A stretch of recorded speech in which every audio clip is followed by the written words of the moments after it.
sa balita, komentaryo, isyu, serbisyo publiko. Aksyon Radio! Sa Bacolod, Aksyon Radio! Aksyon Radio!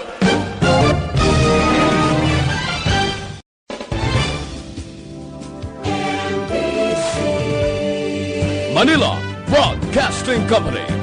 Sa balita, komentaryo, isyu, serbisyo publiko. Aksyon Radio! Sa Bacolod, Aksyon Radio! Aksyon Radio!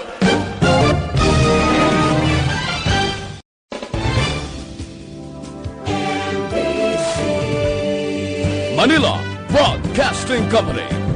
Sa balita, komentaryo, isyu,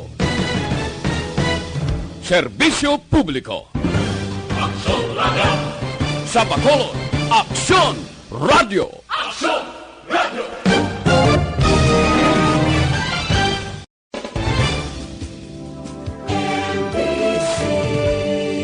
Manila Broadcasting Company. Sa balita, komentaryo, isyu, serbisyo publiko. Aksyon Radio! Sa Bacolod, Aksyon Radio! Aksyon Radio!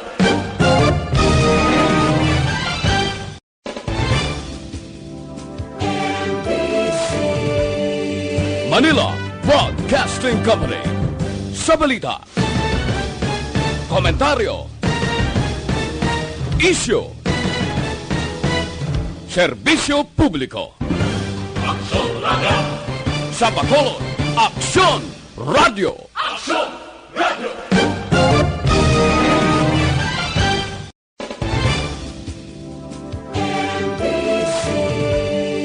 Manila Broadcasting Company. Sa balita, komentaryo, isyu, serbisyo publiko. Aksyon Radio! Sa Bacolod, Aksyon Radio! Aksyon Radio!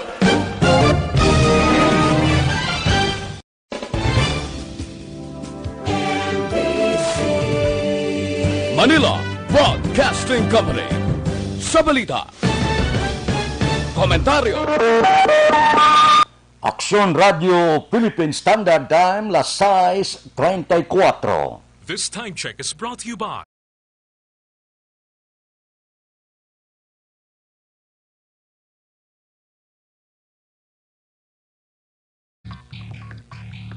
Aksyon Reports, second portion.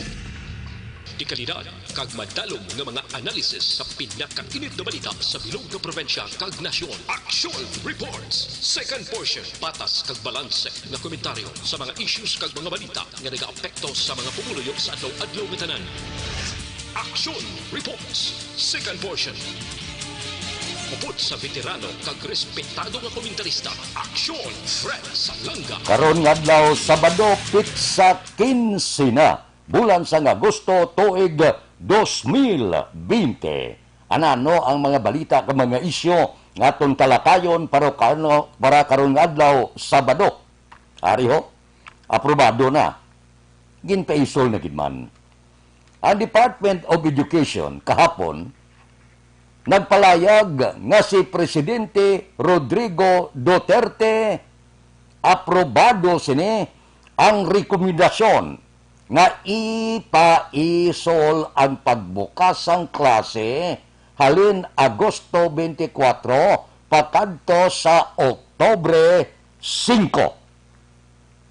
Ambot siningon ang panawagan sa pila ka mga grupo sa mga manunudlo, pila ka mga ginikanan plus hindi pa sigurado nga preparado ang pila ka mga manunudlo gin-aprobahan sang presidente nga ipaisol ang pagbukas sang klase. Memorandum sang presidente nga ginatagan approval sa rekomendasyon sang DepEd nga iimplementar ini Oktubre 5 sa idalom sang Akta Republika numero 1148-0. Sa idalom sang Akta Republika 11-14-80, ang presidente nagrekomendar sa Secretary of Education bangod sang iya poder nga ginhatag sa iya nga pwede siya makaset schedule pizza kung saan buksan ang klase. Ini nga mando sang presidente nagakobre sa tanan nga basic education schools upod ng foreign kag international nga bulutuan sa pungsod Pilipinas.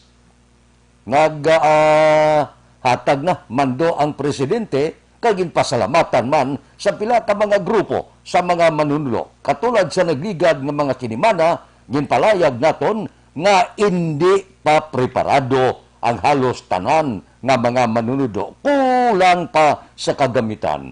Ang iban gani pangabay na lang bond paper sa pila naton ka mga kauturan nga may sulusubra sa kinitaan. Ambot silingon, hindi palubos preparado. Panawagan sang At Negro sa nagligad pa nga mga sinimana sa presidente na hindi anay pag-ipatuman Agosto 24 ang pagbukas sa klase. So, amo na ini ang mando sang presidente. Ini ipatuman na. Ipaisol ang pagbukas sa klase halin Agosto 24 padulong sa Oktubre 5. Base sa sina nga pizza, medyo pulo preparado na ang aton mga manunodlo. Aksyon Radio Philippine Standard Time, las 6:38. Mabalik kami pagkatapos ini.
Philippine Standard Time, las 6:41 na. Gapangusina kamusubong, Ario, maayo ini nga suwestyon. Ari ang sabat, mapos nga pagluto, kag wala delikado, matinlo sa kusina.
Radio Philippine Standard Time, las 6:43 na. Survey naman. Sa Hulyo 3 tubtob 6, ang mga respondent na edad 18 pasaka, ang pamangkot sang social weather station, simple lang. Kamusta ang aton pangabuhi? Sa sining karon may ara pandemic, coronavirus. Ginsurvey ini nagligad nga bulan. Ano ang nagresulta sa survey? 79% sa mga Pinoy nagpalayag mas naglala kuno ang sitwasyon sa ila pangabuhi sa bulan sa Hulyo tuig 2020. Nagligad na nga bulan. Amo na ini. Suno sa SWS ang ikadwa nga pinakataas nga record kung paglala sang sitwasyon sa pagpangabuhi sang Pinoy. Una sa itong Mayo 2020, 83% ya. Porte. Wala lang katakabalo. Siling naton daw wala lang, pero porte ang gutom, porteng paglala sang sitwasyon, porteng kakulangon sang pagkaon, porte ang kakulang sang trabaho, dihabak anabad ang trabaho. Sa 79%, kuni survey na 100%, 12% lang ang nagpalayag nga wala magbago ang ila kabuhi. 8% nagpahayag na nag-ayo ko ng ila kabuhi. Pinsara bala? Sa 100%, 8% lang nga nag-ayong kabuhi nila. Dalasa na diguro ang may mga kulukwarta, plantadores, negosyante, kag iban pa. Pipila lang ini sila. Pero laban, 78% nagsiling, naglalagid ang ila pangabuhi halin sa bulan sa Hulyo. Of course, dalasa ang bulan sa Agosto, kag sa palabuton pa nga mga binulan. Amuning igo sa natawag naton pandemya. Sira ang mga negosyo. Nawad ang trabaho, linibo-libo. Porte. Siling naton, dawala lang. Libutan nyo bla, bisan diri sa Bacolod, ihimplota ang mga barangay. Libutan ninyo, kag maka-eksperyensya kamo kung anong ginabatyag sang pila naton ka mga utod nga bisan tilig-angon, wala. Tilawin nyo libot. Ma-eksperyensyahan nyo kung anong gutom, kung anong kapigaduhon ang nabatyagan sang aton pumuluyo dire, bisan na lang sa syudad sa Bacolod. Kung magpadayon ini, hindi maayo ini nga patimaan. Ang tao ya, basta gani magraguok ang tiyan niya, ang tanan-tanan iya madumduman. Patihan niyo ko, hindi maayo ini para sa pungsod Pilipinas. Ang padayon nga pagsarurot sang ekonomiya nga magatuga sang gamo chaos kon ang tao gutom. Aksyon Radio Philippine Standard Time las 6:47. Mabalik kami pagkatapos ini.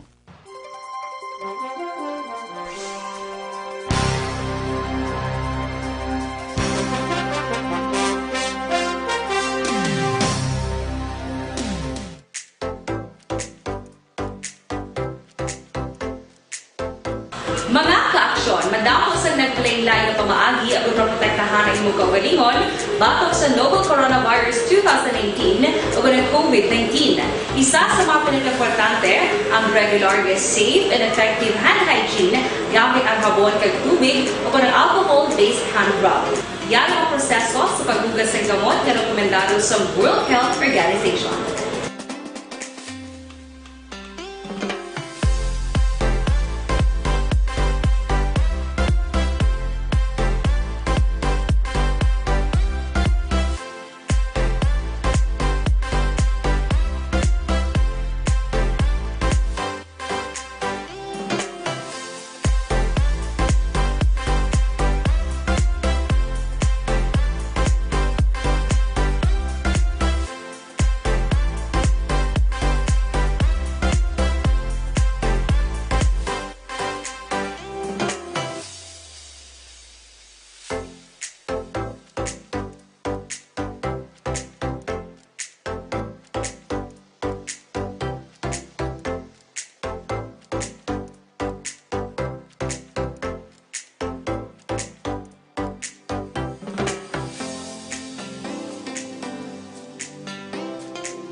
Gamit ang mga aksyon, hindi mo ng WHO Safe Hand Challenge ang gulmangin handa sa coronavirus 2019. Padayon mga aksyon. Aksyon Radio!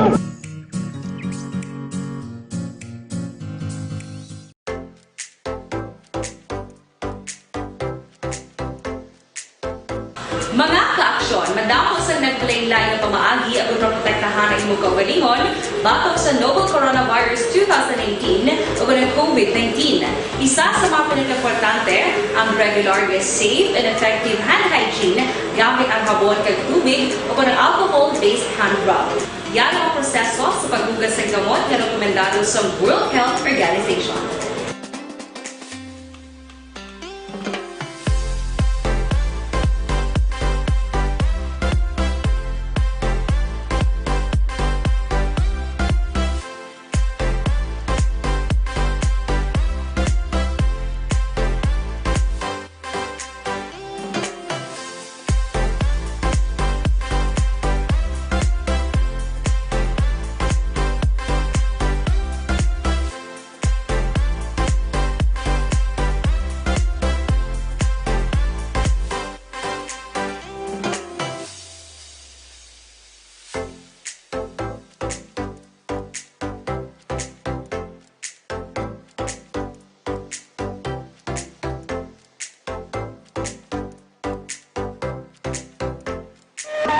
Radio Philippine Standard Time las 6:50 na DTX 500.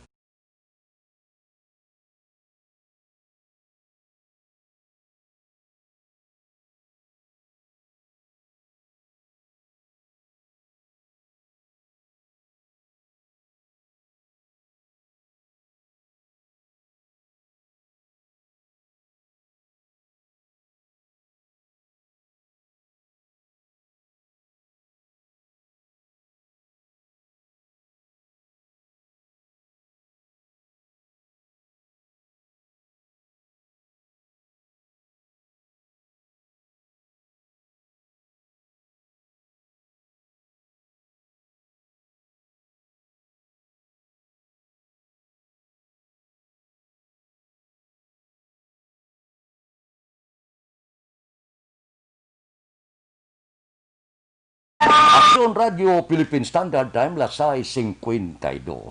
Kahapon, naga-monitor ako sa palayag ni Congressman Greg Gasataya nga nagalaom gid siya nga sa masunod nga semana o kung sini nga semana ang pag-release ng interim reimbursement mechanism sang PhilHealth para sa Griho sa ospital tubangan naton Corazon Locsin Montalbano Memorial Regional Hospital. Ya, dapat nga hindi lang gani diri kundi sa bilog nga mga hospital dapat isettle sang PhilHealth ang ila obligasyon. Diri sa Corazon Locsin Montalbano Memorial Regional Hospital kag iban pa nga mga hospital kinahanglanon ang pundo para ini pag atipan sang COVID-19 nga mga biktima. O galing amuni may jutay nga sablag na gin-suspend sa PhilHealth ang controversial nga cash advance system para sa tanan nga ospital bangod sa ginatawag irregularidad. Ang interim reimbursement mechanism temporaryo suspendido. Ilang taon ta kon anong matabo sini na ulhil ang jutay. Nagigat pining kasimana mo ang panawagan ni Congressman Greg Gasataya. Hasta nabdan abi kay may investigasyon man mismo sa kamara. Di bangod sini suspendido. Nga kung tali basi may ngagaw pa. Nadugangan pagid nga ang presidente, mga vice-presidente, ang presidente daw nag-leave na siya. Kaya kuno, siling sa doktorya, para kung gusto iya magayo, leave sanay. Bangod sang iya sini chemotherapy, bangod sa iya balakihan. So, si Congressman Greg Gasataya, gahimo sa tanan, nga mahimo, makabulig. Tilang taon ta kon pagkatapos, nga di lang maglawig kung tani ni, ang investigasyon sa kamera na matagaan pundo sa PhilHealth ang mga hospital. Kinanglano naton inisubong para did sa pag-response sa COVID-19. Ang aton hospital diyo, perte, sirado na, porteng igo sa COVID-19. Ang igo, mga staff, doktor, nurse, kag iban pa. So kung ano ang dalagan sini sa pangabay ni Kong Greg kag sa investigasyon sang kamera, aber, next week siguro, basi by resulta. Aksyon Radio Philippine Standard Time, lasay 55 na. Mabalik kami pagkatapos ini.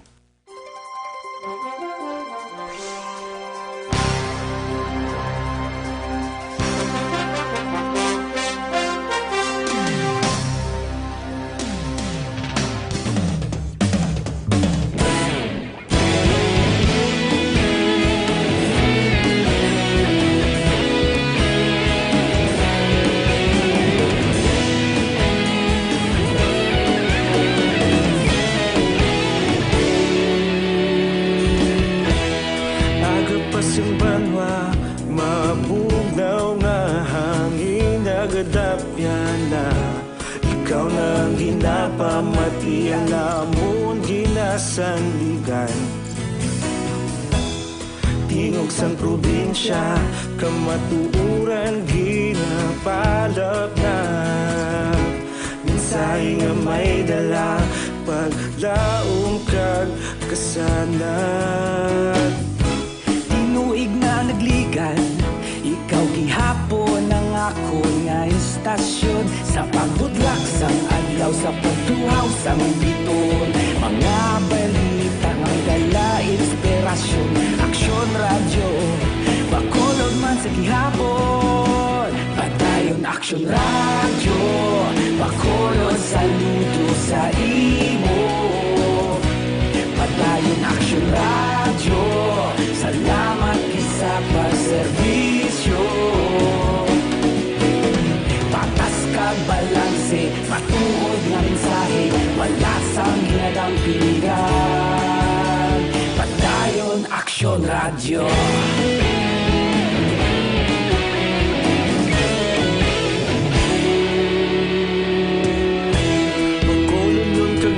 Sa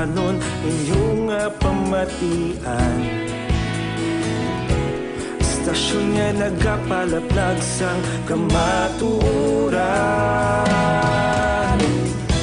Mabakod nga prinsipyo, reporter handa sa serbisyo. Kahapon, karon kag sa gihapon, kita magapadayon. Tinuig na nagligan, ikaw gihapon ang akon nga estasyon. Sa pagbutlak sang adlaw, sa pagtuhaw sang bituon, mga balita na may dala inspirasyon. Aksyon radyo, Bacolod man sa gihapon. Padayon Aksyon radyo, Bacolod saludo sa imo. Padayon Aksyon radyo, salamat gid sa pagserbisyo. Patas kag balanse, matuod na mensahe, wala sa ginadampilikan. Padayon Aksyon radyo. Una sa balita, una sa aksyon, sa Bacolod Aksyon Radio. Una sa balita, una sa aksyon, sa Bacolod Aksyon Radio. Kita ulog na na'y sansan anong ang kahintangan. Responsable ang pagbalita, pagdayon na ipalaknan. Malasig pero sigurado, aksyon na may dala pagpalanggan.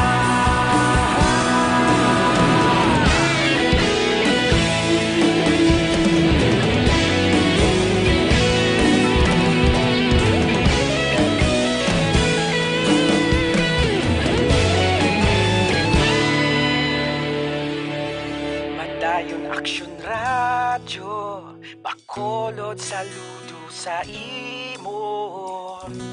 Padayon Aksyon. Aksyon Radio Philippine Standard Time, las 6:59 na. Advance happy birthday lang para boss kay Engineer Nariel Bantay. Inatamyaw ikaw sang miyembro sang Kaisi Boys. Standby na sa aton Aksyon Balita Morning Edition. Iwat magadulong sa aton sa mga balita lokal, national, international, sports kag artista. Upod kita. Aksyon Boy Duran kag Aksyon ang Dipensor. Aksyon Fred Salanga. Una sa balita, una sa aksyon. Sa Bacolod, Aksyon Radio.